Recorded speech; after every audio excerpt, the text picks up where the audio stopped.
রুমার গল্পের আসরে তোমাকে জানাই আবারও স্বাগত। আজ যে ছোট গল্পটি পাঠ করছি তার নাম পাতার হাট, লিখেছেন নিমাই ভট্টাচার্য।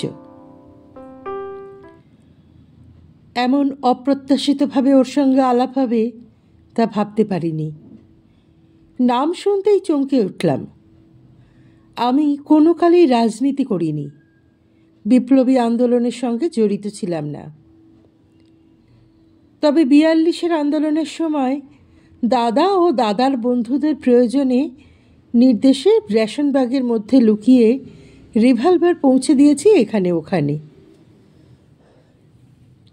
আর কংগ্রেস অফিসের কোনায় মণিমালা কেন্দ্র চালাবার সময় কিছু সর্বত্যাগী কর্মীর সান্নিধ্যে এসে শুনেছি নানা কাহিনী, পড়েছি কিছু বই, জেনেছি বিপ্লবীদের ইতিহাস।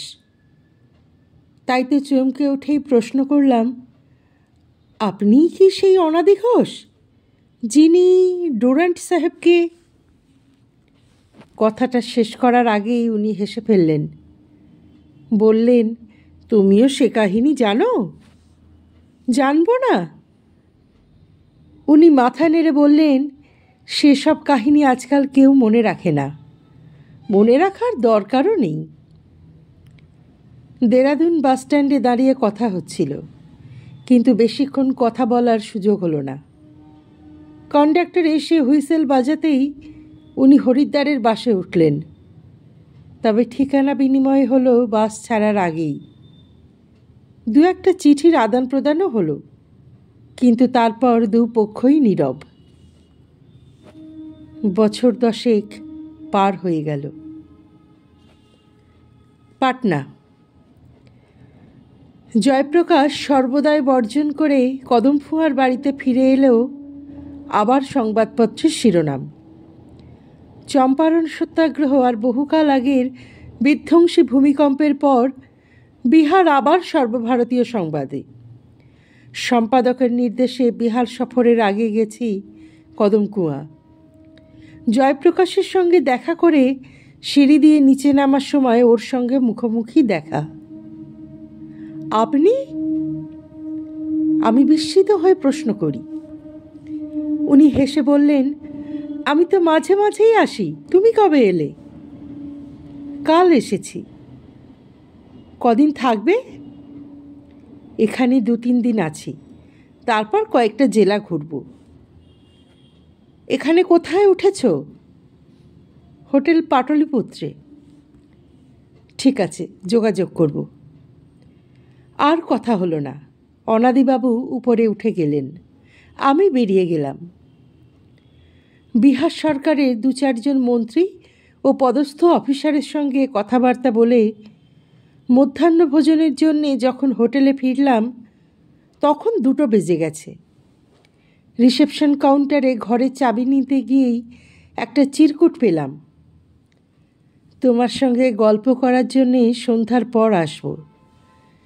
তুমি 7টা সাড়ে 7টার মধ্যে ফিরে এলে ভালো হয়, অনাদিদা। রিসেপশনের সামনে দাঁড়িয়েই 2-3 বার পড়লাম। লিফটের মধ্যে ঘরে বসে লাঞ্চ খেতে খেতে মনে পড়ল, এই পাটনা শহরেই এই রকম একটা ছোট্ট চিরকুটের জন্যেই অনাদিদা ধরা পড়েছিলেন।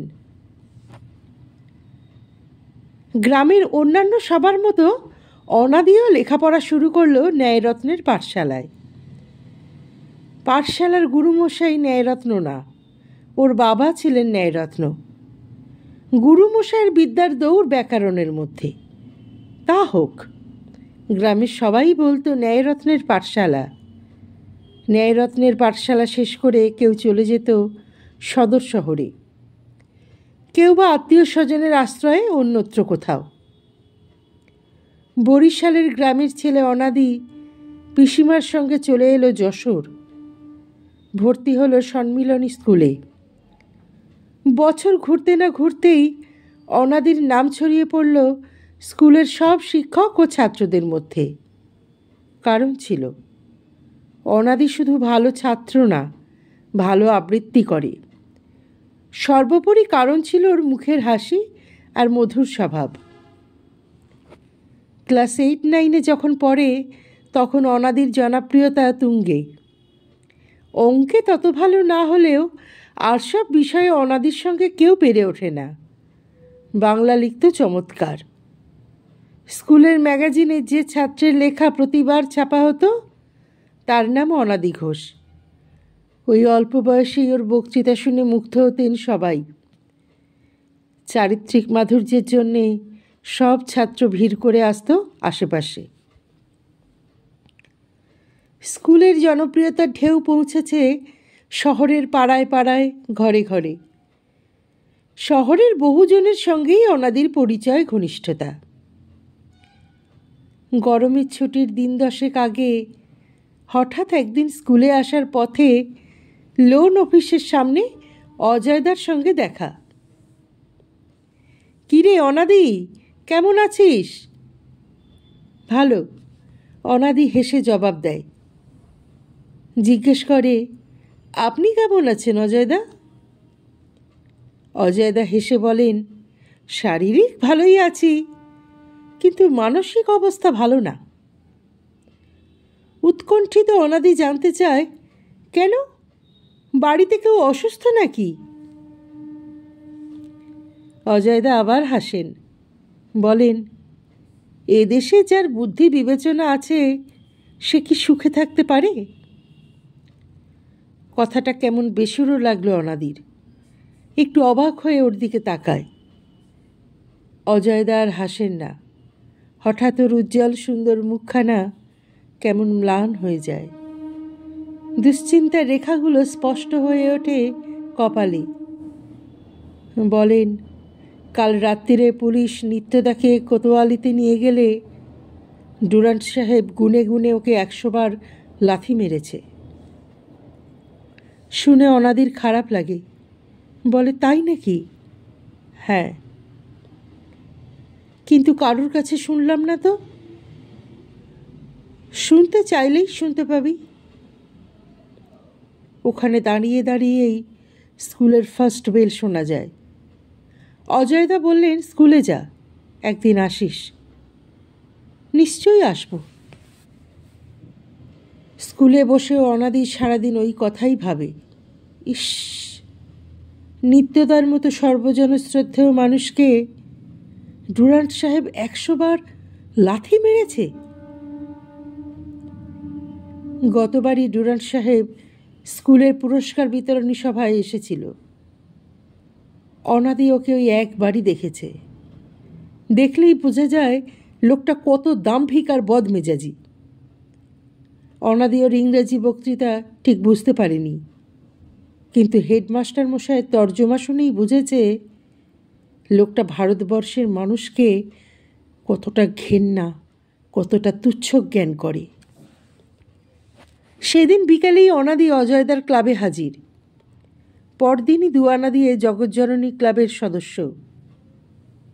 গরমের ছুটিতে পড়াশোনার অছিলায় বরিশাল যাওয়া বাতিল করে ব্যায়াম চর্চার আড়ালে অনাদি আরও কত কি চর্চা করে, কত কি পড়ে, শোনে, জানতে পারে কত অজানা কাহিনী।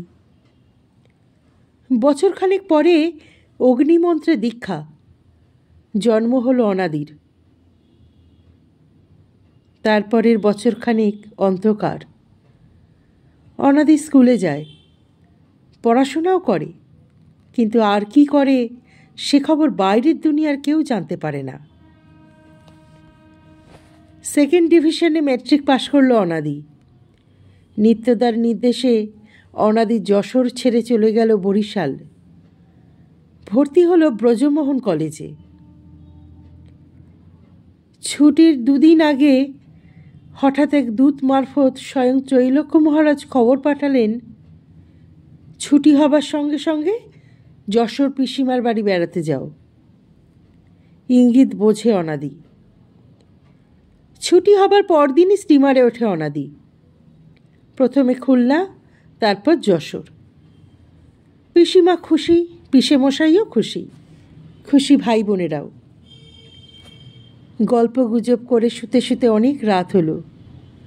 মশারি ঠিক করতে এসে জয়া বলল, রাঙাদা, ঘুমিও না, 1টা থেকে 1:15টার মধ্যে সুনীলদা আসবে। আমি চলে গেলে দরজায় খিল দিও না। আমিও ঘুমোবো না। দরকার হলে জানালা দিয়ে হাত বাড়িয়ে আমার মাথায় হাত দিলেই উঠে পড়ব। হ্যাঁ, ঠিক 1:15টায় সুনীল এলো। মশারির মধ্যে বসে অনেকক্ষণ অনেক কথা বলল ফিস ফিস করে। তারপর যেমন চুপি চুপি এসেছিল ঠিক তেমনি চুপি চুপি চলে গেল সুনীল। রেখে গেল ছোট একটা বালিশ। বিছানা ছেড়ে উঠল অনাদিও। ঘর থেকে বেরুলো পা টিপে টিপে। বারান্দা পার হয়ে পিছন দিক দিয়ে ঘুরে বোনেদের ঘরের জানালার সামনে এসে একটু দাঁড়ালো। একবার ভালো করে এদিক ওদিক দেখে জানালা দিয়ে হাত বাড়িয়ে জয়ার মাথায় একটা টোকা দিতেই ও উঠে বসল। অনাদির মতোই পা টিপে টিপে বেরিয়ে এলো বাইরে। তারপর কোনো কথা না বলে ওই অন্ধকার রাত্রে অনাদির হাত ধরে নিয়ে এলো উত্তর দিকের বাগানে। চাপা গাছের নিচে গর্ত করাই ছিল। অনাদির হাত থেকে ছোট্ট বালিশটা নিয়ে ফেলে দিল ওই গর্তের মধ্যে। সঙ্গে সঙ্গে দুজনে মিলে মাটি চাপা দিয়ে কিছু ঘাস পাতা ছড়িয়ে দিল। ওরা দুজনে ফিরে গেল নিজের নিজের ঘরে।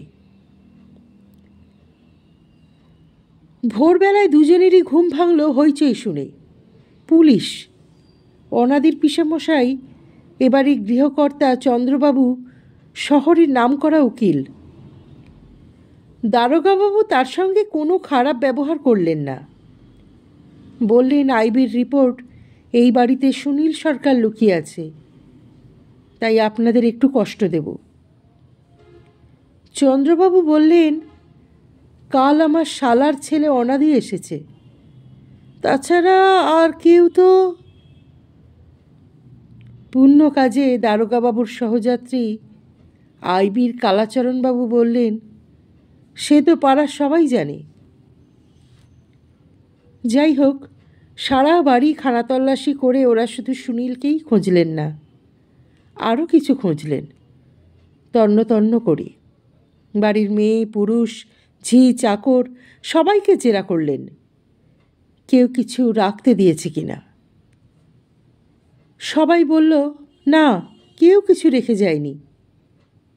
জয়া বলল শুধু মিত্তির কাকার মেয়ের ছায়া এসে এক কৌটো নাড়ু দিয়ে গেছে রাঙাদার জন্যে।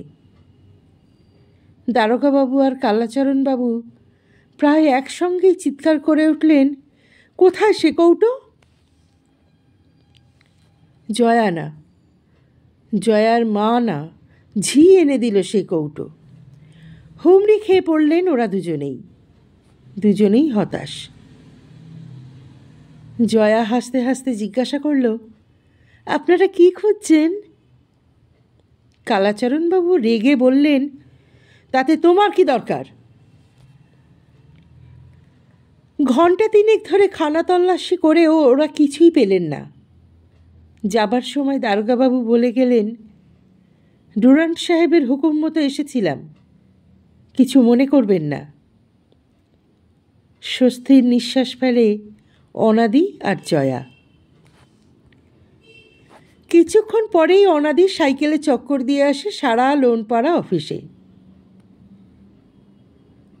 ক্রিং ক্রিং ঘণ্টা বাজিয়ে অজয়দাকে জানিয়ে দেয় সব ঠিক আছে। জলখাবার দিতে এসে জয়া অনাদিকে বলল, রাঙাদা খুব সাবধান, সুনীলদা যে আসবে তা পর্যন্ত ওরা জেনে গেছে। হ্যাঁ, তাই তো দেখছি। তোমাদের মধ্যে কেউ কিছু উচিত নয়, তবে। কথাটা শেষ না করেই অনাদি বলে, একটা কাজ করবি? বলো, কি করতে হবে? একটা চিঠি দিচ্ছি, ওটা সুভাষের ঠাকুমাকে দিয়ে বলবি কালীবাড়ির আরতির সময় জবাব নিবি। সন্ধ্যার পর কালীবাড়ির আরতির সময় সুভাষের ঠাকুমার পাশে হাত জোর করে বসল জয়া। প্রায় ঘণ্টাখানিক ধরে আরতি চলল। আরতি শেষ, এবার চোখ বুজে প্রণামের সময়। ব্যাস, ওই সময় ছোট্ট একটা কাগজ এসে গেল জয়ার হাতে। সকালবেলায় জয়াদের বাড়ি খানা তল্লাশি হবার খবর পাবার সঙ্গে সঙ্গেই নিত্যদাস সমস্ত পরিকল্পনাটা অদলবদল করে জানিয়ে দেন অজয় দাকে। নতুন পরিকল্পনার সব কিছু খবর জয়া এনে দিল অনাদিকে। দুর্গাপূজা শুরু হয়েছে। সারা শহরে আনন্দের বন্যা। ঢাক ঢোল বাজছে চারদিকে। নতুন জামা কাপড় পরে ছেলেমেয়েরা যাচ্ছে পূজা দেখতে। ছুটির আনন্দ উপভোগ করতে অফিস আদালতের অনেকেই গ্রামের বাড়ি গেছেন। ছুটি ডুরান্ট সাহেবেরও। অফিস না গেলেও বাংলোয় বসে কাজ করেন। পুলিশ অফিসাররা আসেন নানান খবর নিয়ে, ফিরে যান সাহেবের নির্দেশ নিয়ে। তবে সবাই জানে ছুটির দিনে সাহেব মেম সাহেব ঘুমিয়ে থাকেন অনেক বেলা পর্যন্ত। খুব জরুরি কারণ না হলে সাহেব কখনোই ভোরে ওঠেন না। সেদিন মহাষ্টমী। তখনও অন্ধকার কাটেনি। উষার আলো দেখা দেবে কিছুক্ষণ পর। সূর্য উঠবে আরও পরে। ডুরান্ট সাহেবের বাংলোর গেটের সামনে কিছু কাগজপত্র নিয়ে দুই দারোগাবাবু হাজির। পাহারাদার কনস্টেবল হেসে বলল, এত ভোরে? একজন দারোগাবাবু হেসে বললেন, কি করব, বড় কর্তারা যেমন হুকুম দেবেন আমাদের তো তাই করতে হবে। কনস্টেবল বলল, আজ তো ছুটি, সাহেব তো উঠবেন অনেক বেলায়। আমরা বসে থাকব, সাহেব উঠলেই কাগজ সই করিয়ে ছুটব এসপি সাহেবের কাছে। দারোগাবাবুরা ভিতরে ঢোকেন। কনস্টেবল গেট বন্ধ করে দেয়। বিরাট এলাকার মাঝখানে ম্যাজিস্ট্রেট সাহেবের দোতলা বাংলো। চারদিকে ফুটবল খেলা যায়। গাছপালা দিয়ে সমস্ত এলাকা ঘেরা। সামনের লন পেরিয়ে বাংলোর বারান্দায় পৌঁছতেই দারোগাবাবুদের মিনিট পাঁচেক লাগল। সেখানে খান কয়েক চেয়ার। দারোগাবাবুরা সেখানেই বসলেন। ভালো করে দেখেন চারদিক। না, কেউ নেই। ছুটির দিনে এত ভোরে কোনো আদারলি বেয়ারা আসবে না। চাকর বাকর খানসামারাও তাদের কোয়ার্টারে। দারোগাবাবুদের হাতে বেশি সময় নেই। ওরা দুজনেই উঠে দাঁড়ালেন। পায়চারি করার অছিলায় একবার ঘুরে দেখে নিলেন চারদিকের বারান্দা, সিঁড়ি। একজন সতর্ক পদক্ষেপ ফেলে উপরে উঠলেন। দেখলেন উপরের বারান্দা। না, কেউ নেই। ইশারা করলেন সহকর্মীকে। তিনিও তরতর করে উপরে উঠলেন। ডান দিকে এগিয়ে দেখলেন ড্রয়িং রুমের মেঝেয় একজন ঘুমোচ্ছে। দরজা বন্ধই ছিল। একজন আলতো করে সামনের দিকে শিকল তুলে দিলেন। আর একটু এগিয়েই সাহেবের শোবার ঘর। হ্যাঁ, পশ্চিমের জানালা খোলা আছে। মেম সাহেবও নেই। কলকাতায় গেছেন গতকালই। সাহেব বিভোর হয়ে ঘুমোচ্ছেন অর্ধ উলঙ্গ হয়ে। ইশারা বিনিময় হয় দুই দারোগার মধ্যে। একজন রইলেন সিঁড়িতে, অন্যজন সাহেবের শোবার ঘরের খোলা পশ্চিমের জানালার পাশে। দুজনের হাতেই রিভলভার। রেডি সিঁড়ির দারোগাবাবু। বাঁ হাত তুলে ইশারা করতেই দুম দুম দুম। ডুরান্ট সাহেবের একটা বিকট আর্তনাদ। দুই দারোগাবাবুর চিৎকার, কে কে! ছুটে আসে গেটের কনস্টেবল। ঘুম ভেঙে যায় দু একজন আদারলি বেয়ারার। দারোগাবাবু রিভলভার হাতে দৌড়তে দৌড়তে বললেন, ধরো ধরো ধরো। কনস্টেবল আর আর্দালি বেহারাদের উদ্দেশ্যে চিৎকার করে বলেন, তোমরা পিছন দিকে দেখো, ধরো শালাদের। বিভ্রান্ত কর্মচারীরা এদিকে ওদিকে দৌড়াদৌড়ি করে। ছুটে যান দারোগাবাবুরাও। ছুটতে ছুটতে কত দূরে চলে যান ওরা।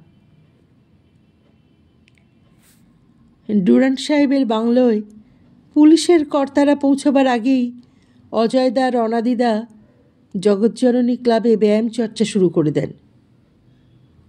ওদিকে কনস্টেবল আর আদারলি বেয়ারাদের বক্তব্য শুনেই পুলিশ বাহিনী ছুটে যায় ঝিনেদার রাস্তায়। পরবর্তী 24 ঘণ্টায় যশোর আর ঝিনেদার পুলিশ 50 গ্রেপ্তার করল। অজয়দাকে ধরল 2 দিন পর, কিন্তু সারাদিন জেরা করে ছেড়ে দিল। বিজয়া দশমীর 2 দিন পর অনাদিদা যশোর ছাড়লেন, এলেন কলকাতা। পূজার ছুটি শেষ হবার ঠিক মুখোমুখি ওকে বলা হলো, চলে যাও বরিশালের পাতারহাট। ওখানকার হিন্দু একাডেমির হেডমাস্টার মশাইকে বলা আছে। কোনো চিন্তা নেই, তবে হ্যাঁ, ওখানে তুমি অনাদি ঘোষ থাকবে না, হবে বিমল চৌধুরী।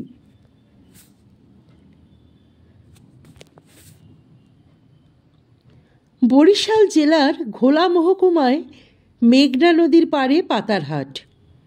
সুপারি আর লঙ্কার এত বড় গঞ্জ বোধহয় আর কোথাও নেই। বিমল চৌধুরী পৌঁছাতেই হেডমাস্টার মশাই বললেন, হ্যাঁ, সব ঠিক আছে, তুমি 8, 9, 10-এ বাংলা পড়াবে, লাইব্রেরির পাশের ঘরেই তুমি থাকবে, কোনো অসুবিধা হবে না। না, বিমল চৌধুরীর কোনো অসুবিধে হয়নি, বরং আনন্দেই কেটেছে দিনগুলো। কো এডুকেশনাল স্কুল, হাজার হোক গ্রামের স্কুল। ছাত্রছাত্রীদের বয়স একটু বেশি নতুন মাস্টারমশাইকে ওরা সবাই ভালোবাসে। প্রায় ছাত্রছাত্রীদের বাড়ি নেমন্তন্ন জুটে যায়। যেদিন জোটে না সেদিনও নিজেকে রান্না করতে হয় না, কোনো না কোনো ছাত্রী খুশি হয়েই রান্না করে দেয় ঝোল ভাত। মাস 4 পরেই একদিন হেডমাস্টার মশাই বললেন, পালাও, আজ রাত্রেই পালাও। প্রথমে কলকাতা, সেখান থেকে হাজারিবাগ, তারপর পাটনা। এই পাটনায় আসার 3 পরেই অনাদিদা হঠাৎ অসুস্থ হয়ে পড়েন। একটা বাচ্চা ছেলের হাতে একটা চিরকুট দিয়ে পাঠান যতীন ডাক্তারের ডিসপেন্সারিতে। উনি তখন রুগী দেখতে চলে গিয়েছিলেন। টেবিলের ওপর চিরকুটটা রেখে চলে আসে ছেলেটি। ওখানেই বসেছিলেন বিহার পুলিশের এক বাঙালি দারোগাবাবু। ব্যাস, পরের দিন ভোরেই অনাদিদাকে ধরল। সন্ধ্যের পর অনাদিদা হোটেলে এলে বললাম, আপনার চিরকুটটা পেয়েই সব কিছু মনে পড়ল। অনাদিদা অবাক হয়ে জিজ্ঞাসা করলেন, তুমি এত সব জানলে কি করে? ওই পাতারহাট হিন্দু একাডেমির হেডমাস্টার মশাইয়ের ছেলে আমার বন্ধু, ওদের বাড়িতেই সব শুনেছি। পাতারহাটের নাম শুনেই উনি একটু আনমনা হয়ে গেলেন। একটা চাপা দীর্ঘশ্বাস ফেলে একটু ম্লান হাসি হেসে বললেন, পাতারহাটের দিনগুলো সত্যি আনন্দে কেটেছে। পাটনায় রোজ আমাদের দেখা হয়, গল্প হয়। ওই 2-3 দিনের মধ্যেই আমরা এত ঘনিষ্ঠ হয়ে পড়লাম যে অনাদিদাও আমার সঙ্গে বিহার ঘুরতে বেরিয়ে পড়লেন। প্রথমে হাজারিবাগ, রাঁচি, জামশেদপুর ঘুরে আবার পাটনা, তারপর সমস্তিপুর আর দারভাঙা। সব শেষে গয়া এসে আবিষ্কার করলাম আমরা বন্ধু হয়ে গেছি। আচ্ছা অনাদিদা, একটা কথা বলবে? অনাদিদা হেসে বললেন, তুই যা জানতে চাস আমি তাই বলবো। যেসব কথা কোনোদিনও কাউকে বলিনি সেসব কথাও তোকে বলেছি। দেখো অনাদিদা, তুমি বিখ্যাত বিপ্লবী, তোমার ত্যাগ, তোমার মহত্বের তুলনা হয় না। দেশ স্বাধীন করার জন্য কত ত্যাগ স্বীকার করেছ। ওসব কথা ছেড়ে দে, তুই কি জানতে চাস তাই বল। আমি হেসে বললাম, অনাদিদা, তুমি তো রক্ত মাংসের মানুষ, তুমি কি কোনোদিনও কাউকে ভালোবাসোনি? কোনো মেয়ে কি তোমার জীবনে আসেনি? সর্বত্যাগী বিপ্লবী অনাদিদা খুব জোরে একটা দীর্ঘশ্বাস ফেলে জানালার সামনে দাঁড়িয়ে বুদ্ধগয়ার মন্দিরের দিকে তাকিয়ে বললেন, হ্যাঁ, ভালোবেসেছি বই কি। কাকে? অশ্রুকে। অনাদিদা একটু থামেন। বুদ্ধগয়ার মন্দিরের চূড়া ছাড়িয়ে তার দৃষ্টি চলে যায় বহু দূরে নীল আকাশের কোলে। বোধহয় রোমন্থন করেন ফেলে আসা স্মৃতি, স্বপ্নভরা দিনগুলির টুকরো টুকরো ঘটনা, কাহিনী। অনাদিদা পাথরের মূর্তির মতো দাঁড়িয়ে থাকেন জানালার ধারে অনেকক্ষণ। আমি একটু অপ্রস্তুত হই, লজ্জা পাই। আস্তে আস্তে উঠে যাই, ওর পাশে দাঁড়াই, ওর পিঠে হাত দিয়ে বলি, চলুন একটু ঘুরে আসি। অনাদিদা ঘুরে দাঁড়িয়ে একটু হাসেন। চোখে জল নেই, কিন্তু ছলছল করছে। আষাঢ় শ্রাবণের ঘন কালো মেঘ, যে কোনো মুহূর্তে শুরু হতে পারে বর্ষণ। উনি আমার কাঁধে হাত রেখে বললেন, না না, বেরোবো না, আয়, তোকে অশ্রুর কথা বলি। ঘণ্টা বাজতেই অনাদিদা ক্লাস 9 থেকে বেরিয়ে আসেন, সঙ্গে সঙ্গে 2-4 অনুরাগী ছাত্র। ওদের সঙ্গে কথা বলতে বলতে বারান্দা দিয়ে এগুতে গিয়ে থমকে দাঁড়ান। ক্লাস 10-এর দরজায় দাঁড়িয়ে অশ্রু কাঁদছে। অনাদিদা তাড়াতাড়ি এগিয়ে যান, জিজ্ঞাসা করেন, কি হলো, অশ্রু কাঁদছে কেন? অশ্রু জবাব দিতে পারে না। জবাব দেয় ওরই এক বান্ধবী। অঙ্ক পারেনি বলে সীতানাথ স্যার ওকে খুব বকেছে। অনাদিদা হেসে বলেন, আচ্ছা পাগল মেয়ে, এর জন্যে কেউ কাঁদে? তুমি স্কুলের পর আমার কাছে এসো, আমি তোমাকে অঙ্ক বুঝিয়ে দেব। অঙ্ক কোনো কালেই অনাদিদার প্রিয় বিষয় নয়, তবে ছাত্র তত ভালো, তার উপরে আছে নিষ্ঠা। চেষ্টা করলে শুধু অঙ্ক কেন, ক্লাস 9-10-এর ছাত্রদের ফিজিক্স কেমিস্ট্রিও পড়াতে পারেন। প্রথমে একটু অসুবিধা হলেও শেষ পর্যন্ত অশ্রুকে অঙ্ক বুঝিয়ে দিতে পারলেন অনাদিদা। তারপরে বললেন, তুমি রোজ ছুটির পর আমার কাছে চলে এসো, আমি তোমাকে অঙ্ক বুঝিয়ে দেব। অঙ্কের জন্য তোমাকে আর কোনোদিনও চোখের জল ফেলতে হবে না। অশ্রু মহা খুশি, হাসতে হাসতে বাড়ি যায়। পরের দিন স্কুল ছুটির পর আবার অশ্রু আসে, কিন্তু অনাদিদার ঘরে ঢুকতে বোধহয় লজ্জা পায়। দরজার পাশে দাঁড়িয়ে থাকে, দেখে অনাদিদার সঞ্চয়িতার পাতা উল্টাচ্ছেন। তারপর হঠাৎ মনে মনে আবৃত্তি করেন, সহস্র দিনের মাঝে আজিকার এই দিনখানি হয়েছে স্বতন্ত্র চিরন্তন। তুচ্ছতার বেড়া হতে মুক্তি তারে কে দিয়েছে আনি, প্রত্যহের ছিঁড়েছে বন্ধন। প্রাণ দেবতার হাতে জয়টিকা পড়েছে সে ভালে, সূর্য তারকার সাথে স্নান সে পেয়েছে সমকালে। সৃষ্টির প্রথম বাণী যে প্রত্যাশা আকাশে জাগালে, তাই এলো করিয়া বহন। শুনে মুগ্ধ হয় অশ্রু। হঠাৎ অনাদিদার চোখ পড়ে, আরে তুমি দাঁড়িয়ে কেন, এসো এসো। সারাদিন স্কুল করেও ক্লান্তি অবসাদের ছাপ থাকলেও ঢাকা পড়ে গেছে তার খুশি স্পর্শে। অনাদিদা আর এক মুহূর্ত সময় নষ্ট করেন না, পড়াতে শুরু করেন সঙ্গে সঙ্গেই। পড়ার শেষে বলেন, আমি তো স্কুলের মধ্যেই সারাদিন থাকি, যখনই দরকার হবে চলে এসো। তাছাড়া ইচ্ছে করলে তুমি সব বিষয়ই আমার কাছে পড়তে পারো। অশ্রু লজ্জায় খুশিতে কথা বলতে পারে না, মুখ নিচু করে চলে যায়। কটা দিন কেটে গেল। সেদিন স্কুল ছুটির পর অনাদিদা ঘরে ঢুকেই থমকে দাঁড়ান। এত পরিপাটি করে কে গোছালো সারা ঘর? মাসখানেক ধরে বিছানায় যে চাদর পাতা ছিল তা নেই। বিছানায় ধবধবে কাঁচা চাদর, ঘরের মেঝে একটা সিগারেটের টুকরোও নেই। নেই ছেঁড়া কাগজপত্র, বইপত্র সুন্দর করে সাজানো। ঘরের কোণার অস্থায়ী রান্নাঘরটিও সুন্দর করে গোছালো। কে গোছালো? লাইব্রেরির বিনোদ। কিন্তু অশ্রু এলো, সঙ্গে শুধু বই খাতা না, একটা অ্যাস্ট্রেও। অ্যাস্ট্রে টেবিলের ওপর রেখে বলল, স্যার, এবার থেকে সিগারেটের ছাইটাই এর মধ্যে ফেলবেন। অনাদিদা অবাক, প্রশ্ন করেন, তুমি কি আমার ঘরদোর গুছিয়েছ? কেন স্যার, কিছু ভুল করেছি? অনাদিদা হেসে ওঠেন, বলেন, কিছু ভুল করনি, কিন্তু কি দরকার ছিল এত পরিশ্রম করার? এতে আর পরিশ্রম কি? অশ্রু একটু থেমে বলে, আপনি ভাবভোলা মানুষ, সারাদিন পড়াশোনা নিয়েই থাকেন।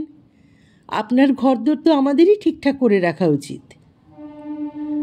ওর কথায় উনি খুশি হন, কিন্তু বলেন, হাতের কাছে কাগজ কলম আর খান কতক বইপত্র থাকলে আমি শ্মশান ঘাটেও মহানন্দে থাকতে পারি। আরও কটা দিন কেটে গেল। ইতিমধ্যে অশ্রুর বাবা নিজে এসে অনাদিদাকে ধন্যবাদ জানিয়েছেন। বাড়িতে নেমন্তন্ন করে খাইয়েছেন দুদিন। স্কুলের মাস্টারমশাইরা, গ্রামের অন্যান্যরাও মাঝে মাঝে ওকে বাড়িতে নিয়ে গিয়ে খাওয়ান। কিন্তু যেদিন ওকে নিজে রান্না করতে হয়, সেদিনই উনি চোখে সর্ষে ফুল দেখেন। অশ্রু তা বুঝতে পেরেছে, তাই সে মাঝে মাঝে নিজেই এগিয়ে আসে। অনাদিদার ওজোর আপত্তি অগ্রাহ্য করেই ঝোল ভাত রেঁধে দেয়। দিন এগিয়ে যায়। মেঘনার পাড়ে পাতারহাটের গঞ্জে এসে ভিড় করে কত দূর দেশের পালতোলা নৌকা। সওদা বোঝাই হয়ে চলে যায় মেঘনা পদ্মা পেরিয়ে জানা অজানা শহরে নগরে গ্রামে গঞ্জে। শরৎ ফুরিয়ে যায়, হৈমন্তিকের গন্ধ আকাশে বাতাসে, মাঠের আমন ধানে দোলা দেয়। শোনো অশ্রু, শুধু স্কুলের পড়াশোনা করলেই হবে না, আরও অনেক কিছু পড়তে হবে। কনুইয়ে ভর দিয়ে হাতের ওপর মুখ রেখে অশ্রু মুগ্ধ হয়ে অনাদিদার কথা শোনে। অনাদিদা বলেন, দেশে কত কি ঘটছে, কিন্তু তোমরা জানতে পারো না, সেসব তোমাকে জানতে হবে। অনাদিদা ওকে কত বই দেন। অশ্রু পড়ে রোজ, নিয়মিত। আর একটা কথা অশ্রু। বলুন স্যার। রবীন্দ্রনাথকে খুব ভালো করে পড়তে হবে, পড়তে পড়তে মুখস্থ করতে হবে ওর কবিতা। এই মাস দেড়েকের মধ্যেই অশ্রু কত বদলে যায়। ওর বাবা মা খুশি, খুশি শিক্ষকরাও। সেদিন কী কারণে যেন ফার্স্ট পিরিয়ডের পরই স্কুল ছুটি হয়ে গেল। 1 মিনিটে সারা স্কুল বাড়ি ফাঁকা। টিচার্স কমন রুমে অনাদিদা কয়েকজন শিক্ষকের সঙ্গে কথাবার্তা বলছিলেন। একটু পরে ওরাও চলে গেলেন। অনাদিদা আস্তে আস্তে ওর ঘরে এলেন। ঘরের মধ্যে ঢুকেই উনি অবাক। কে? অশ্রু, তুমি কাঁদছ?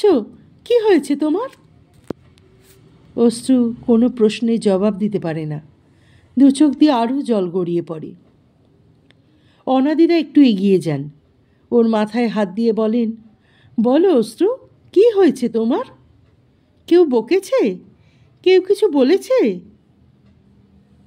অশ্রু তখনও কাঁদে। এবার অনাদিদার অভিমান হয়। আমাকে বলবে না? আমাকে তুমি বিশ্বাস করো না? আর বলতে পারে না। অনাদিদা আবার ওর মাথায় হাত দিয়ে বলেন, বলো বলো, লজ্জা কি আমার কাছে? অশ্রু আর বুকের মধ্যে চেপে রাখতে পারে না কথা, কিছুতেই না। অবোধ শিশুর মতো অশ্রু দুহাত দিয়ে জড়িয়ে ধরে অনাদিদাকে, বলে, স্যার, ওরা সবাই আমাকে ঠাট্টা করে। কেন? হাউ হাউ করে কাঁদতে কাঁদতেই ও বলে, আমি নাকি আপনাকে ভালোবাসি, তাই। অনাদিদাও দুহাত দিয়ে ওকে জড়িয়ে ধরেন। ওর মাথার উপর নিজের মুখখানা রেখে অনাদিদা বলেন, তার জন্যে কাঁদছ কেন? তুমি কি আমাকে ভালোবাসো না? অশ্রু ওর বুকের মধ্যে মুখখানা লুকিয়ে রেখে কাঁদতে কাঁদতে বলে, হ্যাঁ স্যার, ভালোবাসি, খুব ভালোবাসি। আমি জানি, তাই তো তোমাকেও আমি ভালোবাসি। সত্যি স্যার? হ্যাঁ অশ্রু, সত্যি তোমাকে ভালোবাসি। শুধু আমাকেই ভালোবাসেন স্যার? হ্যাঁ, শুধু তোমাকেই ভালোবাসি।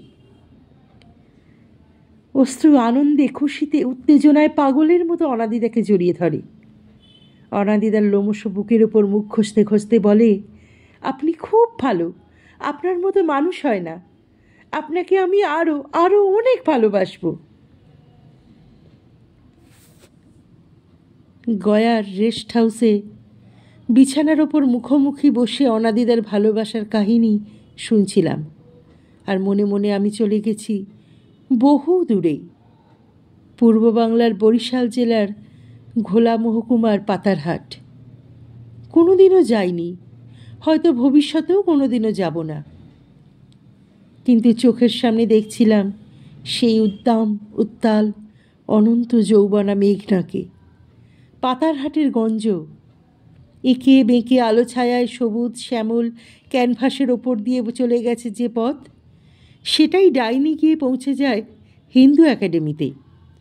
স্কুল বাড়িটাও স্পষ্ট দেখতে পাচ্ছি। লম্বা বারান্দার মাঝামাঝি হেডমাস্টার মশাইয়ের ঘর, টিচার্স কমন রুম, লাইব্রেরি, তারপরই অনাদিদার ঘর। ভাবতে গিয়েও একটু হাসি। সর্বত্যাগী বিপ্লবী অনাদিদার ঘর, ভাব ভোলা অনাদিদার ঘর। কিন্তু ঘরের দিকে তাকিয়েই বুঝতে পারছি এই ভাব ভোলা বাউন্ডুলো জীবনেও নিশ্চয়ই কোনো অভয়া বা রাজলক্ষ্মীর আবির্ভাব হয়েছে। হ্যাঁ, যা ভেবেছিলাম ঠিক তাই। এই ভাঙাচোরা অন্ধকার ঘরের এক কোণায় এক টুকরো জ্যোৎস্নার আলো টুপটাপ করে গলে পড়ছে, ছড়িয়ে যাচ্ছে সারা ঘর। অনাদিদার মুখে, বুকে, প্রাণে। পাতারহাটগঞ্জের যমুনার পাশেই টলটল করছে তার যৌবন। রূপসী বাংলার নকশি কাঁথার মাঠ, সজনবাদিয়ার ঘাটে তাকে দেখেছি বারবার, বহুবার। দেখেছি আম, জাম, কাঁঠাল, অশ্বত্থ, হিজলের বনে। দেখেছি কাশবনে, ভোরের কুয়াশায়, জোনাকির আলোয়। এরই নাম অশ্রু? আমাকে দেখে এত লজ্জা! খুব জোরে একটা দীর্ঘশ্বাস ফেলে অনাদিদা বললেন, তখন আমার ফাঁসির হুকুম হয়ে গেছে, আছি আলিপুর জেলে। হঠাৎ একদিন অশ্রু তার স্বামীকে নিয়ে হাজির। ভেবেছিলাম খুব কাঁদবে, কিন্তু না, এক ফোঁটাও চোখের জল ফেলল না। অনাদিদা একটু থামেন, একবার বুক ভরে নিঃশ্বাস নিয়ে বলেন, অশ্রু কি বলল জানিস? কি বলল? না অনাদিদা, তোমার ফাঁসি হতে পারে না। তুমি মরলে যে আমি বিধবা হব, না, তা হতে পারে না, কিছুতেই না। অনাদিদা থামলেন। আমি কোনো প্রশ্ন করি না, দুজনেই চুপ করে বসে থাকি। মনের মধ্যে এত কথা, এত স্মৃতি আনাগোনা করে যে কেউই কোনো কথা বলতে পারি না। হঠাৎ বেয়ারা এসে ডাকল, সাব খানা তৈয়ার। স্বপ্নভঙ্গ হলো অনাদিদার, বোধহয় আমারও। ওর মুখে একটু প্লান হাসির আভা। বললেন, শুনলি আমার অশ্রুর কথা? মুখে কিছু বললাম না, শুধু মাথা নেড়ে বললাম, হ্যাঁ।